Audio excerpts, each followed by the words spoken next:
दुनिया के सबसे ज्यादा बच्चे भारत में पैदा होते हैं। 90,000 बच्चे पर डे पैदा हो रहे हैं।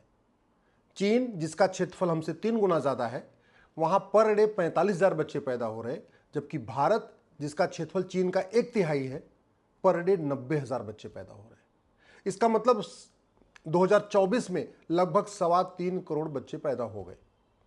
अगर आप कैलकुलेशन देखिए तो सरकार जब तक 2 करोड़ घर बनाती है तब तक 10 करोड़ बेघर पैदा हो जाते हैं। सरकार जब तक 2 करोड़ लोगों को रोजगार दे पाती है, 10 करोड़ बेरोजगार पैदा हो जाते हैं। अगर आप भारत की समस्याओं के एनालिसिस करिए तो भारत की 50% से ज्यादा समस्याओं का मूल कारण जनसंख्या विस्फोट है। भारत का संविधान कहता है जनसंख्या नियंत्रण कानून बनाओ। दुर्भाग्यवश जनसंख्या नियंत्रण कानून पे न लोकसभा में चर्चा हो रही है, न राज्यसभा में चर्चा हो रही है, न सुप्रीम कोर्ट में चर्चा हो रही है, न विधानसभा में चर्चा हो रही है। संविधान कहता है गरीबी खत्म करो, गरीबी का मूल कारण है जनसंख्या विस्फोट। संविधान कहता है भूखमरी खत्म करो, भूखमरी का मूल कारण है जनसंख्या विस्फोट। संविधान कहता है अशिक्षा खत्म करो, अशिक्षा का मूल कारण है जनसंख्या विस्फोट। संविधान कहता है बीमारी खत्म करो, बीमारी का मूल कारण है जनसंख्या विस्फोट। संविधान कहता है कुपोषण खत्म करो, कुपोषण का मूल कारण है जनसंख्या विस्फोट। संविधान कहता है प्रदूषण खत्म करो, air pollution, water pollution, noise pollution खत्म करो, उसका मूल कारण है जनसंख्या विस्फोट। संविधान कहता है अपराध खत्म करो, चोरी लूट झपटमारी खत्म करो, उसका भी मूल कारण है जनसंख्या विस्फोट। संविधान कहता है नशा तस्करी खत्म करो, मानव तस्करी खत्म करो, मूल कारण है जनसंख्या विस्फोट। संविधान कहता है मिलावटखोरी खत्म करो, कालाबाजारी खत्म करो, मुनाफाखोरी खत्म करो, मूल कारण है जनसंख्या विस्फोट। संविधान कहता है अपराध खत्म करो, मूल कारण है जनसंख्या विस्फोट। अगर आप भारत की समस्याओं को देखिए, सड़क पर भीड़ है, मूल कारण है जनसंख्या विस्फोट। सड़क बार बार टूट रही है, उसका भी मूल कारण है जनसंख्या विस्फोट। रेलवे में भीड़ है, मूल कारण है जनसंख्या विस्फोट। डिस्ट्रिक्ट कोर्ट में भीड़ है, मूल कारण है जनसंख्या विस्फोट। हाई कोर्ट में भीड़ है, मूल कारण है जनसंख्या विस्फोट। सुप्रीम कोर्ट में भीड़ है, मूल कारण है जनसंख्या विस्फोट। Air pollution, water pollution, noise pollution, मूल कारण जनसंख्या विस्फोट। सबको रोटी कपड़ा मकान नहीं मिल पा रहा है, मूल कारण जनसंख्या विस्फोट। तो अगर भारत की 50% से ज्यादा समस्याओं का मूल कारण जनसंख्या विस्फोट है, फिर इस कानून पर चर्चा क्यों नहीं हो रही? इसलिए चर्चा नहीं हो रही है कि जिन देशों के लिए भारत एक बाजार है, वो नहीं चाहते कि भारत में जनसंख्या नियंत्रण हो। स्वाभाविक सी बात है, जो दुकानदार होता है, जो दुकान लगाता है, वो चाहता है कि मार्केट में चहल पहल बनी रहे। ऐसे दुनिया के जो देश सामान बना बना के भारत में बेचना चाहते हैं, भारत में खपाना चाहते हैं, वो नहीं चाहते हैं कि भारत में हम दो हमारे दो लागू हो, पॉपुलेशन कंट्रोल हो जाए। जो लोग कारोबार करते हैं वो भी नहीं चाहते हैं कि जनसंख्या नियंत्रण हो, क्योंकि उनका कारोबार कम हो जाएगा। अल्टीमेटली जितना ज़्यादा पॉपुलेशन होगी उतना ज़्यादा माल बिकेगा, उतना ज़्यादा माल बिकेगा उतना ज़्यादा उनको मुनाफा होगा।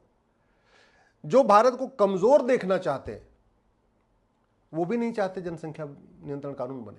भाई स्वाभाविक सी बात है, जनसंख्या नियंत्रण कानून बन जाएगा तो मदरसे अपने आप बंद हो जाएंगे। आज तक मैंने मदरसों में जिनके 2-2 बच्चे हैं कभी देखा ही नहीं कि मदरसों में पढ़ा रहे। मदरसों में कौन पढ़ाता है? जिनके 8 बच्चे, 10 बच्चे, 12 बच्चे।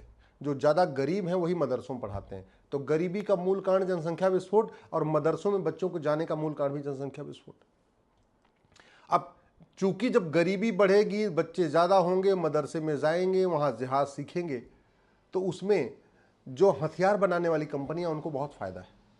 उनको आराम से उनका सप्लाई होता रहेगा। इसलिए पाकिस्तान इस समय दुनिया के सबसे ज़्यादा मदरसे भारत में खुल गए हैं। उसका एक सबसे बड़ा कारण यही है, क्योंकि यहाँ पॉपुलेशन एक्सप्लोजन हो रहा है। नेता भी नहीं चाहते कि जनसंख्या नियंत्रण कानून बने। क्यों? क्योंकि जितनी ज़्यादा गरीबी होती है, पॉलिटिक्स करना उतना आसान होता है। आज की डेट में बड़े गर्व से कहा जाता है ना कि हम 82 करोड़ लोगों को राशन दे रहे हैं। वैसे शर्म की बात है कि भारत में 82 करोड़ लोगों को मुफ्त में राशन देना पड़ रहा है। भारत इतना आत्मनिर्भर नहीं हो पाया। 82 करोड़ लोग हाथ फैला के बैठे हुए हैं, वो आत्मनिर्भर नहीं हो पा रहे हैं। तो इसमें सबसे नेताओं के लिए बहुत मतलब ये मुफीद होता है, बहुत उनके लिए अच्छा होता है कि गरीबी खूब हो। क्योंकि अगर आदमी गरीबी ज़्यादा खूब रहेगी तो ज़्यादा से ज़्यादा वो क्या करेगा?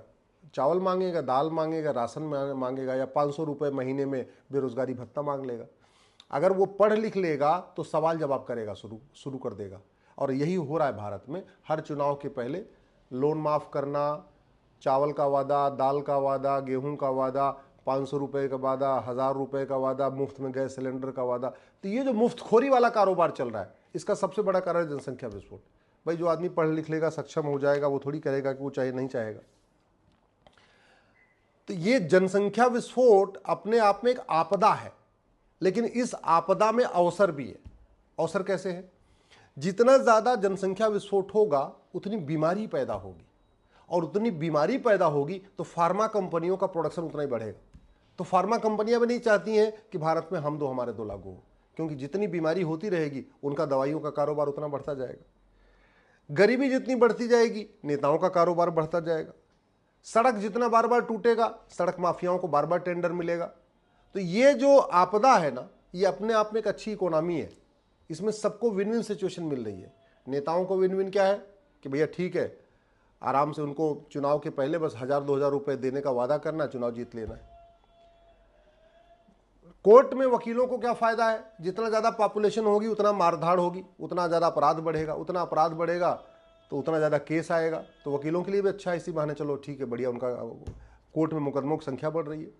पुलिस के लिए भी अच्छा है, क्योंकि जितना ज़्यादा पॉपुलेशन होगी उतना ज़्यादा ज़मीन का बंटवारा का झगड़ा होगा, इसका झगड़ा होगा, उसका झगड़ा होगा, आपस में लड़ाइयाँ होगी। आपस में लड़ाइयाँ होगी, मामला कोर्ट में, थाने पहुँचेगा, कोर्ट में पहुँचेगा। थाना पहुँचा तो पुलिस को फ़ायदा, कोर्ट में पहुँचा तो वकील साहब को फ़ायदा। एक तरीके से ये जो पूरा है, ये आपदा में अवसर बन गया।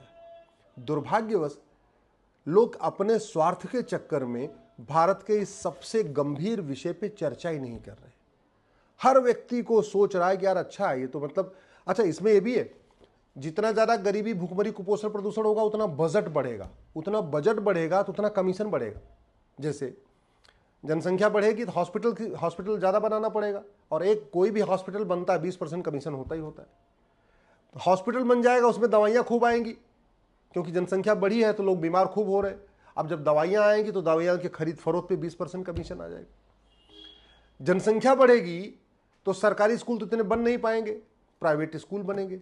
तो प्राइवेट स्कूल खोल खोल के अपना बढ़िया 5000 रुपये, 10,000 रुपये फीस ले लेके, तो जो स्कूल माफिया है, जो कोचिंग माफिया, उनके लिए अच्छा है यार, ठीक है जनसंख्या खूब बढ़ रही है, हमें खूब बढ़िया फीस मिल रही है। ये जो हो रहा है ना, ये देश के साथ अच्छा नहीं हो रहा है। हमारे पास ज़मीन दुनिया की 2% है, पानी हमारे पास दुनिया का 4% है, जनसंख्या दुनिया की 20% हो चुकी है। और दुर्भाग्य देखिए, इस गंभीर विषय के ऊपर संसद में चर्चा ही नहीं हो रही है, कोई इस पे बोलने के लिए तैयार नहीं। मुझे समझ में नहीं आ रहा है ये किसको खुश किया जा रहा है, कौन है? जैन तो चाहते हैं जनसंख्या नियंत्रण कानून हो, हिंदू चाहते हैं जनसंख्या नियंत्रण कानून हो, बौद्ध चाहते हैं जनसंख्या नियंत्रण कानून हो, सिख चाहते हैं जनसंख्या नियंत्रण कानून हो, क्रिश्चियन ने भी कभी विरोध नहीं किया। केवल एक कम्युनिटी जनसंख्या नियंत्रण की बात जब आती है तो एक कम्युनिटी के कुछ लोग विरोध करते हैं, केवल उनको खुश करने के लिए जनसंख्या नियंत्रण कानून नहीं हो रहा है। तो ये तो अपने आप में देश से गद्दारी है, ये तो अपने आप में देश के साथ छलावा है कि एक कम्युनिटी के चंद लोगों को खुश करने के लिए हम जनसंख्या नियंत्रण कानून बना ही नहीं दे। अच्छा, कुछ लोगों को ये भी लगता है कि नहीं, अगर जनसंख्या नियंत्रण कानून बन जाएगा तो सब लोग मानेंगे नहीं। अरे कैसे नहीं मानेंगे? जो 1955 वाला सिटीजनशिप एक्ट है, उस सिटीजनशिप एक्ट में आप कंडीशन डाल दीजिए ना कि जो हम दो हमारे दो नहीं मानेगा उसकी नागरिकता खत्म हो जाएगी। सब मानेंगे, दौड़ के मानेंगे, आराम से मानेंगे। हाँ, कुछ कंडीशन डाल दीजिए, भाई अगर दूसरी बार किसी को जुड़वा हो गया तो उसके ऊपर लागू नहीं होगा, या किसी का बच्चा पहले खत्म हो गया हुआ था, बाद में उसने फिर से तीसरा बच्चा कर लिया, चलो नहीं मानेगा। लेकिन ऐसे ये जो सबसे बड़ा ये एक फ्रॉड किया जा रहा है, ये कहा जा रहा है कि नहीं सब लोग मानेंगे, नहीं, सब खूब मानेंगे, आराम से मानेंगे। आपका अगर कानून कठोर होगा ना, अगर आप हम दो हमारे दो को सीधे नागरिकता से जोड़ देंगे, सिटीजनशिप से जोड़ देंगे, तो आराम से सब लोग मानेंगे। और आर्टिकल 11 ये कहता है, संविधान का आर्टिकल 11 कहता है कि नागरिकता देने और नागरिकता लेने के लिए सरकार को कानून बनाना चाहिए। नेहरू जी ने 1955 में कानून बनाया भी, सिटीजनशिप एक्ट। वो इतना सड़ा हुआ कानून बनाया है कि नागरिकता तो सबको मिलती जा रही है, किसी की जान खत्म नहीं हो रही है। उसी कानून को हमें ठीक करने की जरूरत है। एक हमें भारतीय नागरिकता संहिता बनाना पड़ेगा, इंडियन सिटीजनशिप कोड बनाना पड़ेगा, उसी में हम दो हमारे दो को जोड़ना पड़ेगा। इस देश का बजट भी कम होगा, इस देश में खुशहाली आएगी, गरीबी खत्म होगी, भुखमरी खत्म होगी, कुपोषण प्रदूषण खत्म होगा। अगर हम सबल भारत चाहते हैं, एक सक्षम भारत बनाना चाहते हैं, एक समावेशी भारत बनाना चाहते हैं, एक सुरक्षित भारत बनाना चाहते हैं, तो अब देर नहीं करना चाहिए। तत्काल संविधान की भावना के अनुसार तुरंत हमें हमारे दो कानून बनाना चाहिए।